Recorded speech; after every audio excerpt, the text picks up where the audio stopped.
Nicaraguan officials in Miami today issued an urgent appeal for blood donors. They said there's an immediate need for 20 to 25,000 pints of whole blood for the victims of Saturday's earthquake in Managua. Other relief supplies are on their way. The United States sending $3 million in food, medicine, tents, purification equipment, and other aid. Looting continued today in what's left of the Nicaraguan capital, with troops doing little or nothing to stop it. George Nadenson has today's report from the ruined city. 90% of the city has been utterly destroyed. Even the few tall buildings which do remain will soon be brought down by dynamiting.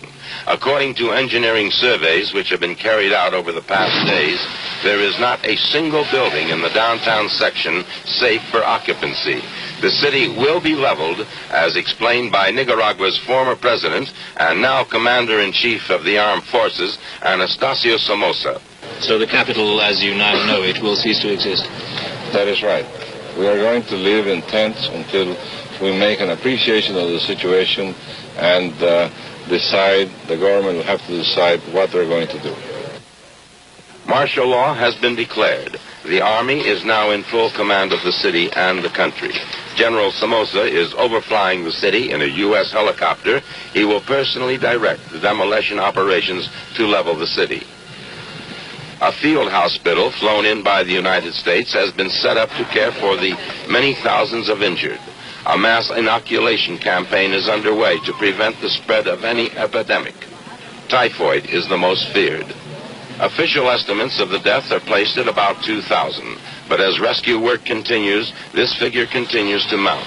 Unofficial estimates of the dead are running as high as 5,000. Many of these people have been without a drink of water for 24 hours. Without food for more than that.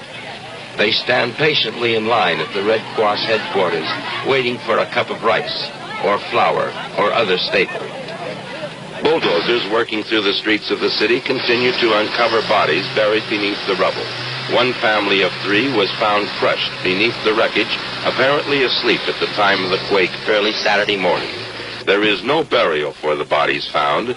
Because of the conditions of the body, they are burned for health reasons on the street where they were found after being doused with gasoline. George Nadenson, CBS News, Managua. The world knows now of this amazing survival on a Chilean mountainside of 16 plane crash victims. 29 others died in that October 13th crash or within the next several days. The passengers were young Uruguayan rugby players, some members of their families, and other fans.